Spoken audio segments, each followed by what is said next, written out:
పిల్లలు, ఇప్పుడు మనం చెప్పుకోబోయే పాఠం పేరు అన్నం.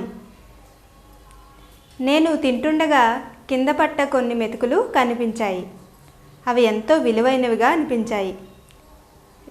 ఇలా ఎవరన్నారు, ఎందుకన్నారు? పాఠంలో ఇప్పుడు మనం పాఠం చెప్పుకుంటాం కదా, ఇందులో తెలుసుకుందాం. అమ్మ, ఈరోజు అన్నం తినను అన్నాను అమ్మతో. అమ్మ చిన్నగా నవ్వింది. ఏమీ మాట్లాడలేదు. మళ్ళీ చెప్పాను. ఎందుకట అంది అమ్మ. ఈరోజు శనివారం, నువ్వు ఉపవాసం ఉంటావుగా, రోజంతా తినకుండా ఉంటావు, మరి నేను ఉంటాను అన్నాను. వద్దు నాన్న, ఎదిగే వయసు నీది, అన్నం చక్కగా తింటే బాగా పెరుగుతారు అంది అమ్మ. నేను తినను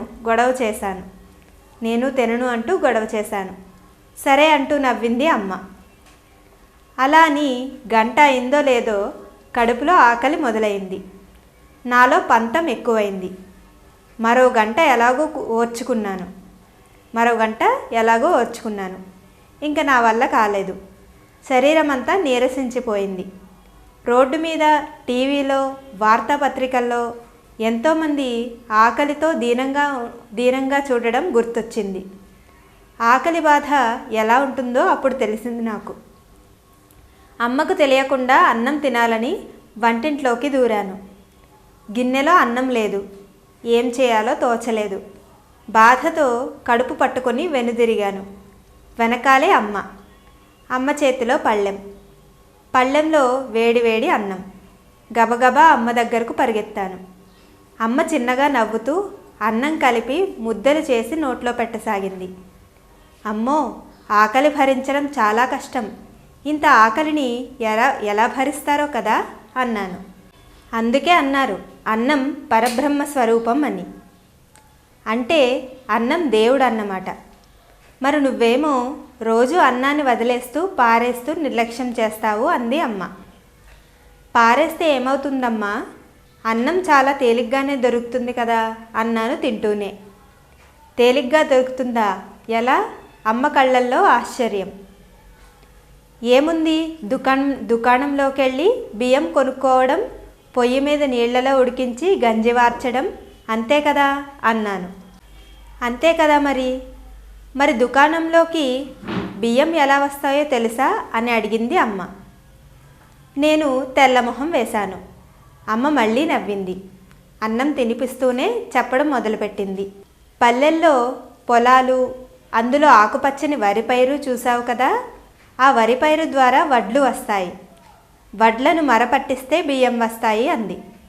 మరి వడ్లను ఎలా పండిస్తారు, వివరంగా చెప్పవా అని అడిగాను.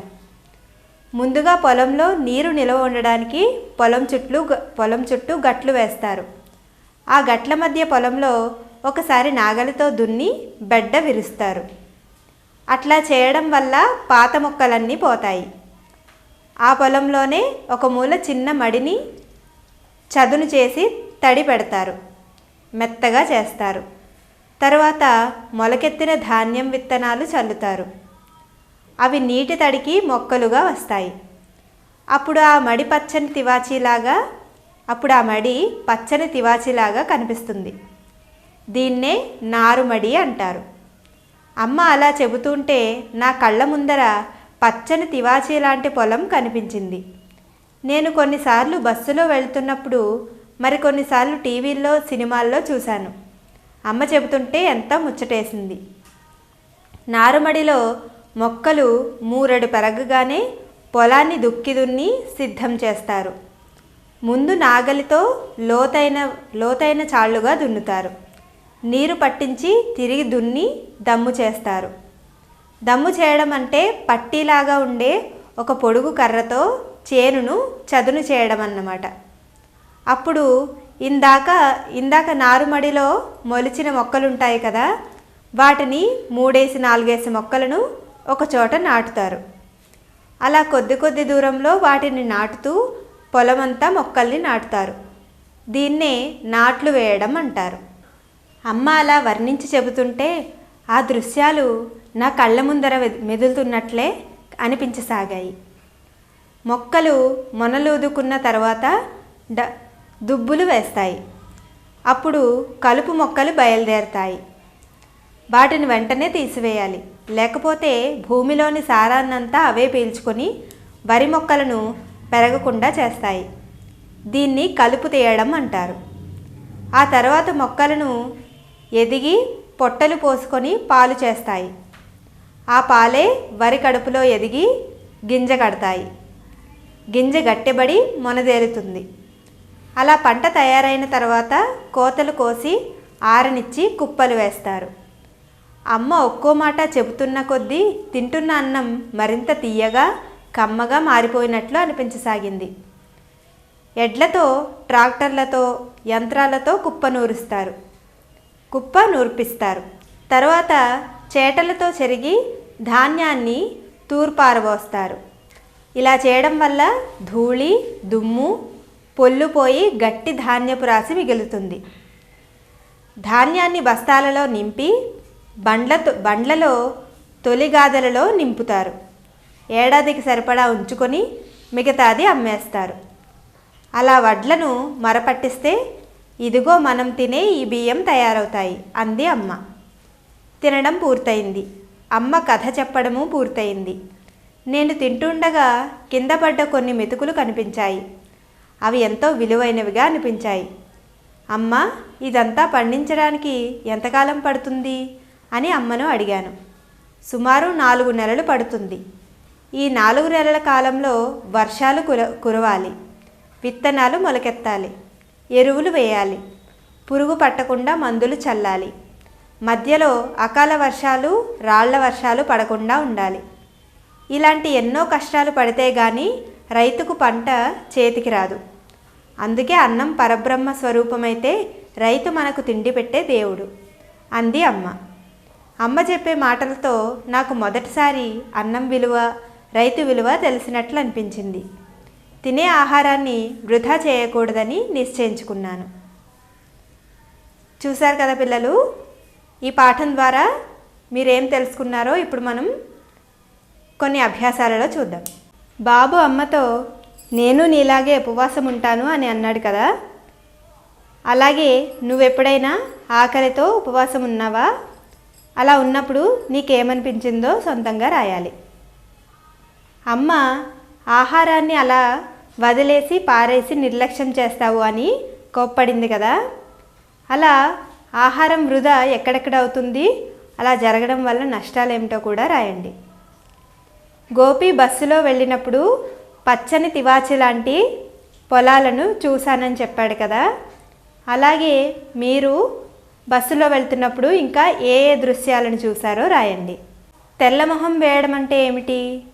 ఈ పదబంధాన్ని ఏ ఏ సందర్భాలలో వాడతారు? తెల్లమొహం వేయడం అంటే ఏమీ తెలియక ఆశ్చర్యంగా అలా చూడ్డాన్ని తెల్లమొహం వేయడం అంటారు. మనకి అర్థం కానప్పుడు లేదా ఆశ్చర్యం గొలిపినప్పుడు తెల్లమొహం వేయడం అని చెప్పుకుంటూ ఉంటాం. తర్వాత అభ్యాసాన్ని చూద్దాం. ఈ అభ్యాసంలో మనం ఒక పేరాన్ని చదువుకుందాం. ప్రతి మనిషి జీవించడానికి ఆహారం అవసరం. అందుకే అన్నం పరబ్రహ్మ స్వరూపం అన్నారు. అన్నం దొరకని వారికి ఆకలి బాధ, అన్నం విలువ తెలుస్తుంది. మనం వృధాగా పడేసే అన్నం కూడా దొరకక అల్లాడిపోయే పేదవాళ్ళు ఎందరో ఉన్నారు. ఒకప్పుడు వేడుకలు జరిగినప్పుడు అవసరమైనంత మేరకే ఆహార పదార్థాలు వండి సహపంక్తి భోజనాలు పెట్టేవారు. స్వయంగా వడ్డిస్తూ ఎవరికి ఎంత కావాలో, ఎవరికి ఎంత ఆహారం అవసరం ఉంటుందో అడిగి వడ్డించేవారు. దానితో అన్నం వృధా అయ్యేది కాదు. కానీ నేడు బఫే పద్ధతిలో భోజనాలు పెడుతున్నారు. దాంతో ఆహార పదార్థాలు వృధా అవుతున్నాయి. అన్నం వృధా చేయడంపై ఈ మధ్య జరిపిన సర్వేలో మన దేశంలో జరిగే వేడుకల్లో 20% వండిన ఆహారాన్ని వృధా చేస్తున్నారు అని తేలింది. దీనివల్ల అనేక పర్యావరణ సమస్యలు తలెత్తుతున్నాయి. పరిసరాలు కలుషితమైపోయి రోగాలు వ్యాప్తి చెందుతున్నాయి. అంతేకాక ఈ కుళ్ళిన ఆహార పదార్థాలు తినడం వల్ల అనేక పశువులు చనిపోతున్నాయి. కాబట్టి ఆహారాన్ని వృధా చేయకూడదు. మళ్ళీ ఒకసారి చదువుదాం. ప్రతి మనిషి జీవించడానికి ఆహారం అవసరం. అందుకే అన్నం పరబ్రహ్మ స్వరూపం అన్నారు. అన్నం దొరకని వారికి ఆకలి బాధ, అన్నం విలువ తెలుస్తుంది. మనం వృధాగా పడేసే అన్నం కూడా దొరకక అల్లాడిపోయే పేదవాళ్ళు ఎందరో ఉన్నారు. ఒకప్పుడు వేడుకలు జరిగినప్పుడు అవసరమైనంత మేరకే ఆహార పదార్థాలు వండి సహపంక్తి భోజనాలు పెట్టేవారు. స్వయంగా వడ్డిస్తూ ఎవరికి ఎంత ఆహారం అవసరం ఉంటుందో అడిగి వడ్డించేవారు. దానితో అన్నం వృధా అయ్యేది కాదు. కానీ నేడు బఫే పద్ధతిలో భోజనాలు పెడుతున్నారు. దాంతో ఆహార పదార్థాలు వృధా అవుతున్నాయి. అన్నం వృధా చేయడంపై ఈ మధ్య జరిపిన సర్వేలో మన దేశంలో జరిగే వేడుకల్లో 20% వండిన ఆహారాన్ని వృధా చేస్తున్నారు అని తేలింది. దీనివల్ల అనేక పర్యావరణ సమస్యలు తలెత్తుతున్నాయి. పరిసరాలు కలుషితమైపోయి రోగాలు వ్యాప్తి చెందుతున్నాయి. అంతేకాక ఈ కుళ్ళిన ఆహార పదార్థాలు తినడం వల్ల అనేక పశువులు చనిపోతున్నాయి. కాబట్టి ఆహారాన్ని వృధా చేయకూడదు. పేరా చదువుకున్నాం కదా. ఇప్పుడు మీరు ఏం చేయాలంటే ఈ పేరాకు తగిన పేరును పెట్టాలి. ఈ పేరాకు ఏ పేరు సరిపోతుందో పెట్టాలి. అలాగే దీని ఆధారంగా మీ అంతటి మీరు ప్రశ్నలను తయారు చేయాలి. ఉదాహరణకు ఇక్కడ ఏముంది? ఈ మధ్య జరిపిన సర్వేలో మన దేశంలో జరిగే వేడుకల్లో 20% వండిన ఆహారాన్ని వృధా చేస్తున్నారు అని తేలింది. దీనికి ప్రశ్న రాయాలనుకున్నాం. ఎలా రాస్తాం? ఈ మధ్య జరిపిన సర్వేలో మన దేశంలో జరిగే వేడుకల్లో ఎంత శాతం వండిన ఆహారాన్ని వృధా చేస్తున్నారని తేలింది. ఎంత శాతం అని ప్రశ్న వేయచ్చు. తర్వాత వృధాగా ఈ కుళ్ళిన ఆహార పదార్థాలు తినడం వల్ల అనేక పశువులు చనిపోతున్నాయి. దీనికి ప్రశ్న రాయాలంటే ఈ కుళ్ళిన ఆహార పదార్థాలు తినడం వల్ల ఏవి చనిపోతున్నాయి. ఇలా మీరు ఈ పేరాకు సంబంధించిన కొన్ని ప్రశ్నలను సొంతంగా రాయాలి. తర్వాత అభ్యాసం చూద్దాం. పాఠం ఆధారంగా వరి పండించే విధానాన్ని వరుస క్రమంలో తెలుసుకుందాం. పొలం చుట్టూ గట్లు వేస్తారు. పొలం చుట్టూ గట్లు వేస్తారు. నాగలితో దున్ని బెడ్డ విరుస్తారు. నాగలితో దున్ని బెడ్డ విరుస్తారు. ఒక మూల చిన్న మడిని చదును చేస్తారు. ఒక మూల చిన్న మడిని చదును చేస్తారు. మొలకెత్తిన ధాన్యం గింజలు చల్లుతారు. మొలకెత్తిన ధాన్యం గింజలు చల్లుతారు. మొలకెత్తిన దాన్ని నారుమడి అంటారు. పొలాన్ని దున్ని నాట్లు వేస్తారు. పొలాన్ని దున్ని నాట్లు వేస్తారు. కోత కోస్తారు. కుప్ప నూరుస్తారు. తూర్పారబెడతారు. ఆ వడ్లను మరపట్టిస్తే బియ్యం వస్తుంది. తర్వాత అభ్యాసాన్ని చూద్దాం. ఈ అభ్యాసంలో ఈ పాఠానికి సంబంధించిన ప్రశ్న జవాబులు చూద్దాం. అన్నం పరబ్రహ్మ స్వరూపమని ఎవరితో అన్నారు? అన్నం పరబ్రహ్మ స్వరూపమని ఎవరితో అన్నారు? ఎవరితో అన్నారు? అమ్మ బాబుతో అంది. అమ్మ బాబుతో అంది. రైతులు నారుమడిని ఏ విధంగా తయారు చేస్తారు? రైతులు నారుమడిని ఏ విధంగా తయారు చేస్తారు? పొలంలో ఒక చిన్న మడిని మెత్తగా చేసి చదును చేసి నారుమడిని తయారు చేస్తారు. అందులో మొలకెత్తిన గింజలను వేస్తారు. తర్వాత వరిచేలో కలుపు మొక్కలు తీయకపోతే ఏం జరుగుతుంది? వరిచేలో కలుపు మొక్కలు తీయకపోతే ఏమవుతుంది? భూమిలో ఉన్న సారాన్ని అంతటినీ కలుపు మొక్కలు పీల్చుకొని వరి మొక్కలను ఎదగనివ్వకుండా చేస్తుంది. భూమిలో సారాన్ని కలుపు మొక్కలు పీల్చుకొని వరి మొక్కలను ఎదగనివ్వకుండా చేస్తుంది. తర్వాత తాను తింటున్న అన్నం మరింత తీయగా కమ్మగా మారిపోయిందని బాబు అన్నాడు కదా. ఈ మాటలు ఏ సందర్భంలోనివి? ఈ మాటలు ఏ సందర్భంలో అనుకున్నాడు బాబు? అమ్మ వరి పండించే విధానాన్ని అంతటినీ చెప్తూ రైతు పడే కష్టాన్ని ఇవన్నీ వివరిస్తుంది కదా. ఆ సందర్భంలో తనకు ఏమనిపించింది? తాను తింటున్న అన్నం మరింత కమ్మగా తీయగా మారిపోయినట్టు అనిపించింది. తర్వాత బాబుకు కింద పడిన మెతుకులు ఎందుకు విలువైనవిగా కనిపించాయి? బాబుకు కింద పడిన మెతుకులు ఎందుకు విలువైనవిగా అనిపించాయి? రైతు కష్టం, పొలం దున్నడంలో ఉన్న కష్టం, ఆ మెతుకులు అంటే ఆ అన్నం ఎలా వచ్చిందో తెలుసుకున్న తర్వాత కింద పడిన మెతుకులు కూడా చాలా విలువైనవిగా అనిపించాయి. అలాగే టీవీల్లో, వార్తాపత్రికల్లో, ఇంకా రోడ్ల మీద ఆకలితో ఉండేవాళ్ళు గుర్తుకొచ్చి ఆ అన్నం కూడా దొరకక చాలామంది బాధపడుతున్నారని గ్రహించి బాబుకు ఆ మెతుకులు చాలా విలువైనవిగా అనిపించాయి. తర్వాత అభ్యాసం చూద్దాం. అమ్మ చెబుతున్నప్పుడు ఆ దృశ్యాలు కళ్ళకు కట్టినట్లే కనిపించాయి అని బాబు చెప్పాడు కదా, అలా నీకు ఏ సందర్భాలలో అలా అనిపిస్తుందో, కళ్ళకు కట్టినట్లు కనిపిస్తూ ఉంటాయో ఒక సందర్భాన్ని గురించి వివరిస్తూ రాయాలి. అలాగే రైతు మనకు అన్నం పెట్టే దేవుడు అని పాఠంలో చెప్పారు కదా, దాన్ని నువ్వు ఎలా సమర్థిస్తావో కూడా రాయాలి. అదేవిధంగా అన్నం దొరకక చాలామంది బాధపడుతున్నారు, దానికి గల కారణాలు ఏమిటో నీ సొంత మాటల్లో రాయాలి. అలాగే వరి పండించే విధానాన్ని మీరు మీ సొంత మాటల్లో రాయండి. అన్నం పాఠంలో విషయాన్ని మనకెవరు చెప్తున్నారు? అమ్మ చెప్తుంది. అమ్మ గురించి కొన్ని వాక్యాలు రాయండి. అలాగే ఆహారం వృధా జరుగుతుందని తెలుసుకున్నాం కదా, ఆ వృధా అరికట్టడానికి మనం ఏమేం చేయాల్సి ఉంటుందో రాయండి. తర్వాత అభ్యాసం చూద్దాం.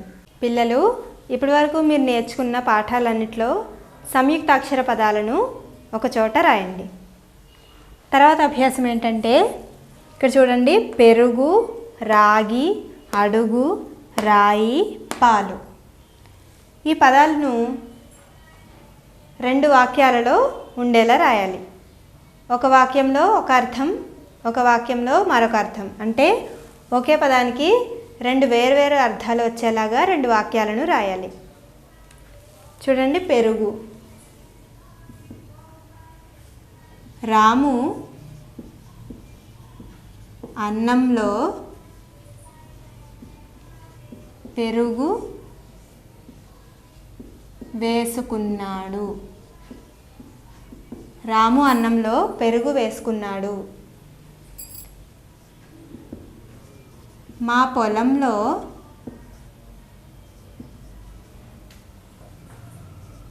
పంటలు బాగా పెరుగుతాయి. మా పొలంలో పంటలు బాగా పెరుగుతాయి. ఇక్కడ పెరుగు అంటే అర్థం ఏంటి? అది ఆహార పదార్థం. ఇక్కడ పెరుగు అంటే పెరగడం. తర్వాత రాగి. రాగి చెంబులో నీరు త్రాగడం మంచిది. రాగి చెంబులో నీరు త్రాగడం మంచిది. తర్వాత రైతు రాగి పంట వేశాడు. ఇక్కడ రాగి అంటే లోహం, రాగి చెంబు అది ఒక లోహం. ఇక్కడ రాగి పంట అంటే ఏంటి? ఇది ఆహార ధాన్యం. తర్వాత అడుగు.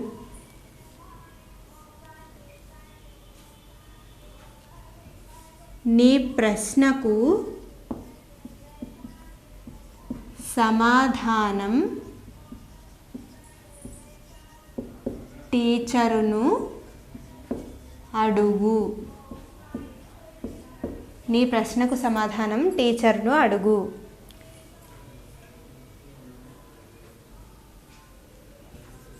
భవిష్యత్తులో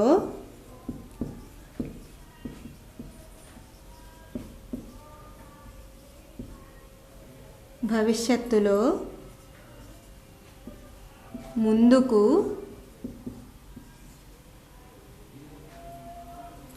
భవిష్యత్తులో అడుగు ముందుకు వేయాలి.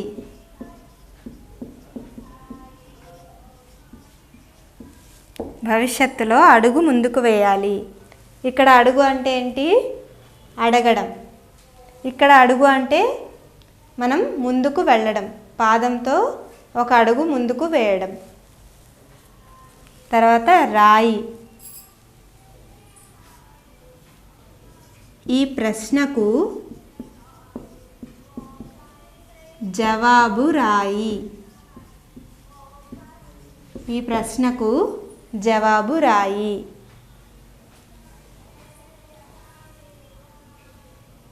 అక్కడ ఒక పెద్ద బండరాయి ఉంది. లేదా అడవిలో ఒక పెద్ద బండరాయి ఉంది. ఇక్కడ రాయి అంటే అర్థం ఏంటి? రాయడం. ఇక్కడ రాయి అంటే అర్థం స్టోన్, రాయి. తర్వాత పాలు.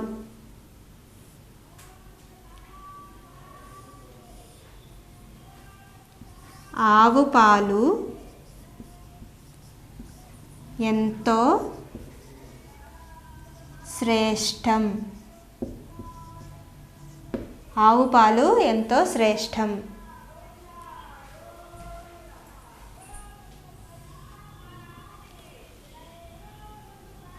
వారు దాచుకున్న ధనం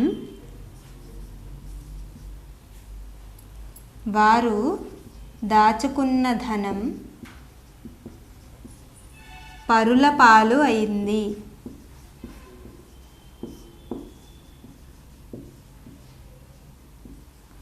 వారు దాచుకున్న ధనం పరుల పాలు అయ్యింది. ఇక్కడ పాలు అంటే ఏంటి? ఆవు పాలు అంటే అది తాగే పదార్థం. ఇక్కడ పరుల పాలు అయ్యింది అంటే వేరొకరి సొంతం అయిపోయింది అని అర్థం. తర్వాత అభ్యాసాన్ని చూద్దాం. ఈ అభ్యాసంలో ఇక్కడ 3 పదాలు ఉన్నాయి కదా, 3 పదాలను ఒకే వాక్యంలో ఉంచి సొంత వాక్యాన్ని రాయాలి. చూడండి, నాన్న, పొలం, అన్నం. దీంతో మనం ఏం రాయొచ్చు? నాన్న పొలం దున్ని వచ్చి అన్నం తిన్నాడు. నాన్న పొలం దున్ని వచ్చి అన్నం తిన్నారు. వరి చేను ఎరువు కలుపు.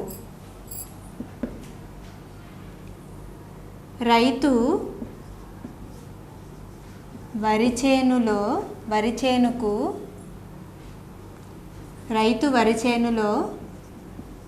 కలుపు తీసి పంటకు ఎరువు వేశారు.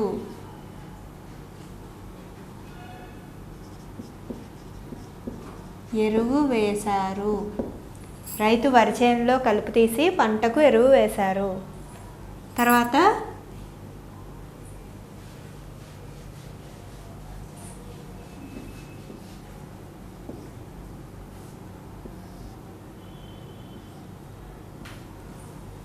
రైతు, పంట, ధాన్యం.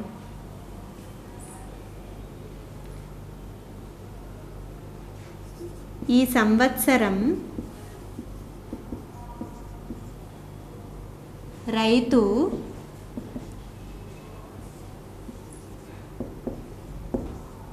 ధాన్యం పంట వేశారు. ఈ విధంగా మీరు మిగతా వాటికి కూడా ఇలా సొంత వాక్యాలను రాయండి. తర్వాత అభ్యాసం చూద్దాం. ఈ పాఠం ద్వారా మీరు అన్నం వృధా చేయకూడదని తెలుసుకున్నారు కదా.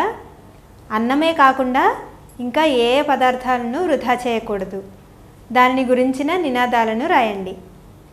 అలాగే రైతు గొప్పతనాన్ని తెలుసుకున్నారు కదా, రైతును గురించి ఒక 10 వాక్యాలు రాయండి. తర్వాత అభ్యాసంలో ఇక్కడ చూడండి, మనకి ఇక్కడ కొన్ని పదాలు ఉన్నాయి. ఈ పదాలను మనం వరుస క్రమంలో రాయాలి. ముందు ఇక్కడ చూడండి, బియ్యం, వడ్లు, బువ్వ, మిల్లు. బియ్యం, వడ్లు, బువ్వ, మిల్లు. ఇందులో మొదట వచ్చేది ఏంటి? వడ్లు. వడ్లు తర్వాత ఈ వడ్లను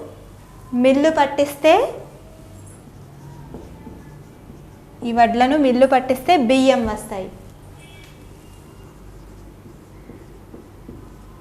బియ్యంను వండితే బువ్వ వస్తుంది.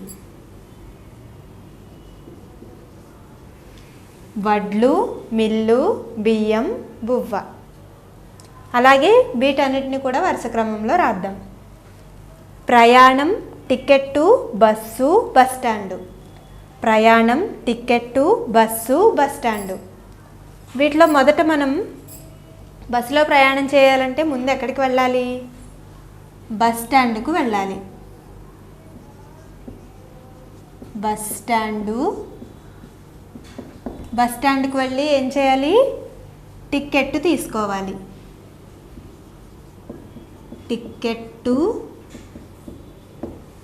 టికెట్ తీసుకున్నాక బస్సు ఎక్కాలి.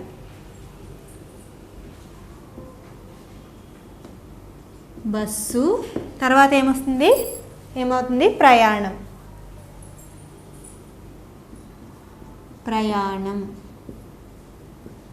బస్ స్టాండు, టికెట్టు, బస్సు, ప్రయాణం. తర్వాత ఇల్లు, పునాది, కప్పు, గోడ. ఇల్లు, పునాది, కప్పు, గోడ. ముందుగా ఇల్లు కట్టడానికి ఏం వేస్తారు? పునాది. పునాది తర్వాత గోడ. గోడ కట్టాక పై కప్పు. ఇవన్నీ వేసిన తర్వాత ఇల్లు తయారవుతుంది. ఇల్లు, పునాది, గోడ, కప్పు, ఇల్లు. తర్వాత మేఘం, నీరు, ఆవిరి, వర్షం. మేఘం, నీరు, ఆవిరి, వర్షం. వర్షాలు ఎలా వస్తాయి? ముందు నీరు ఆవిరయి మేఘంలో ఉంచబడతాయి. అప్పుడు మేఘం ద్వారా వర్షం వస్తుంది.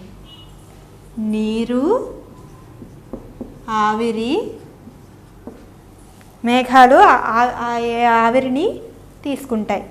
నీరు, ఆవిరి, మేఘం, వర్షం. మేఘం, నీరు, ఆవిరి, వర్షం. దీన్ని వరుస క్రమంలో ఏం రాసుకున్నాం? నీరు, ఆవిరి, మేఘం, వర్షం. తర్వాత నీరు, తాడు, బావి, బకెట్టు. నీరు, తాడు, బావి, బకెట్టు. మొదట ఏంటి? తాడు. తాడును బకెట్టుకు కట్టి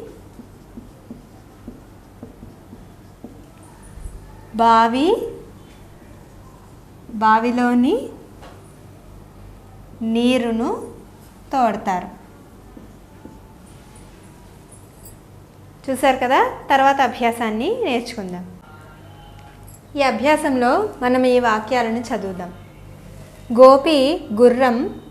గోపి గుర్రం కళ్ళేన్ని చేత్తో పట్టుకున్నాడు. గోపి గుర్రం కళ్ళేన్ని చేత్తో పట్టుకున్నాడు. దివ్య ఎలుక వీరుడు కథ చదువుతున్నది. దివ్య ఎలుక వీరుడు కథ చదువుతున్నది.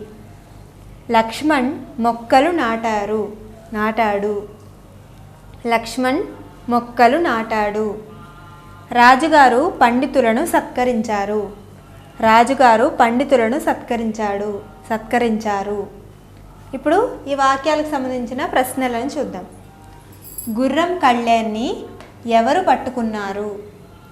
గుర్రం కళ్ళేన్ని ఎవరు పట్టుకున్నారు? ఎలుక వీరుడు కథను ఎవరు చదువుతున్నారు? ఎలుక వీరుడు కథను ఎవరు చదువుతున్నారు? మొక్కలు ఎవరు నాటారు? మొక్కలు ఎవరు నాటారు?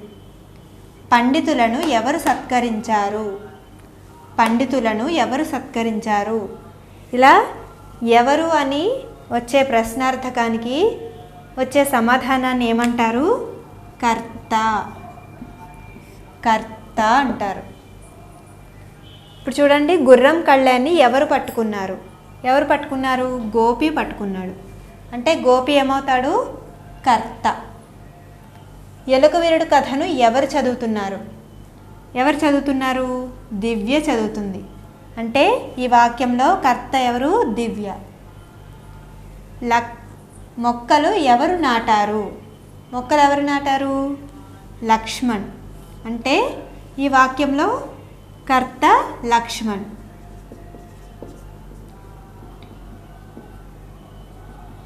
ఈ వాక్యంలో కర్త లక్ష్మణ్. రాజుగారు పండితులను ఎవరు సత్కరించారు? ఎవరు సత్కరించారు? రాజుగారు సత్కరించారు. అంటే రాజుగారు ఈ వాక్యంలో కర్త. తర్వాత ప్రశ్నలను చూద్దాం. గోపి దేన్ని పట్టుకున్నాడు? గోపి దేన్ని పట్టుకున్నాడు? దివ్య దేన్ని చదువుతున్నది? దివ్య దేన్ని చదువుతున్నది? లక్ష్మణ్ వేటిని నాటాడు? లక్ష్మణ్ వేటిని నాటాడు? రాజుగారు ఎవరిని సత్కరించారు? రాజుగారు ఎవరిని సత్కరించారు? ఈ దేన్ని, వేటిని, ఎవరిని ఇలా వస్తున్నాయి కదా, వీటికి ఈ ప్రశ్నార్థకాలకు వచ్చే సమాధానాలను ఏమంటారు? కర్మ అంటారు. కర్మ. అంటే ఇప్పుడు చూడండి, గోపి దేన్ని పట్టుకున్నాడు? దేన్ని పట్టుకున్నాడు? గుర్రం కళ్ళేన్ని పట్టుకున్నాడు. అంటే గుర్రం కళ్ళెం ఇందులో ఏంటి? కర్మ. కర్మ. దివ్య దేన్ని చదువుతున్నది? దేన్ని చదువుతుంది దివ్య? ఎలుక వీరుడు కథ చదువుతుంది. ఇందులో ఎలుక వీరుడు కథ అనేది కర్మ. లక్ష్మణ్ వేటిని నాటాడు? లక్ష్మణ్ వేటిని నాటాడు? మొక్కలు. మొక్కలు అనేది కర్మ. రాజుగారు ఎవరిని సత్కరించారు? రాజుగారు ఎవరిని సత్కరించారు? పండితులను. పండితులు అనేది ఇక్కడ కర్మ. ఇప్పుడు ఈ వాక్యాల్లో కర్త కర్మ ఏమిటేమిటో తెలిసింది. ఇందులో క్రియాపదాలు ఎక్కడున్నాయి? పనిని తెలియజేసే పదాలను క్రియాపదాలు అంటారు కదా, అవి ఎక్కడున్నాయి? చేత్తో పట్టుకున్నాడు, చదువుతున్నది, నాటాడు, సత్కరించారు. ఇవి క్రియాపదాలు. కర్త అంటే ఎవరిని ఉద్దేశించి చెప్పారో వారు కర్త. దేనిని, వేటిని ఉద్దేశించి చెప్పారో అవి కర్మ. అక్కడ ఏం చేశారో దాన్ని క్రియ అంటారు. ఇప్పుడు ఈ కింద ఉన్న ఈ వాక్యాల్లో కర్త కర్మ క్రియలను మనం గుర్తించాలి. చూడండి, యాదయ్య సౌజన్యకు బహుమతి ఇచ్చాడు. యాదయ్య సౌజన్యకు బహుమతి ఇచ్చాడు. ఇందులో కర్త ఎవరు? యాదయ్య. ఎవరు సౌజన్యకు బహుమతి ఇచ్చారు? యాదయ్య ఇచ్చాడు. అంటే యాదయ్య కర్త. ఎవరికి ఇచ్చాడు? సౌజన్యకు ఇచ్చాడు. అంటే ఎవరికి, ఎవరిని, ఇలా వచ్చింది కర్మ. ఎవరికి ఇచ్చాడు? కర్మ. సౌజన్యకు. ఎవరిచ్చారు? యాదయ్య. అంటే యాదయ్య కర్త. ఎవరికి ఇచ్చాడు? సౌజన్యకు. సౌజన్య అనేది కర్మ. బహుమతి ఇచ్చాడు. ఇచ్చాడు అనేది క్రియ. ఇచ్చాడు అనేది క్రియ. తర్వాత వాక్యం, తాబేలు కుందేలును ఓడించింది. తాబేలు కుందేలును ఓడించింది. ఇందులో కర్త ఏది? ఎవరు కుందేలును ఓడించింది? ఏది కుందేలును ఓడించింది? తాబేలు. తాబేలు అనేది కర్త. తాబేలు అనేది కర్త. కర్మ ఏది? దేన్ని ఓడించింది తాబేలు? కుందేలును. కుందేలు కర్మ. తర్వాత ఓడించింది అనేది క్రియ. తర్వాత సైనా నెహ్వాల్ బ్యాడ్మింటన్ ఆటలో చైనా దేశపు క్రీడాకారిణిని ఓడించింది. ఆమె పతకం సాధించింది. ఇందులో ఎవరు బ్యాడ్మింటన్ ఆటలో చైనా దేశపు క్రీడాకారిణిని ఓడించారు? సైనా నెహ్వాల్. సైనా నెహ్వాల్ అనేది కర్త. ఎవరిని ఓడించారు? చైనా దేశపు క్రీడాకారిణిని. చైనా దేశపు క్రీడాకారిణి అనేది కర్మ, ఓడించింది అనేది క్రియ.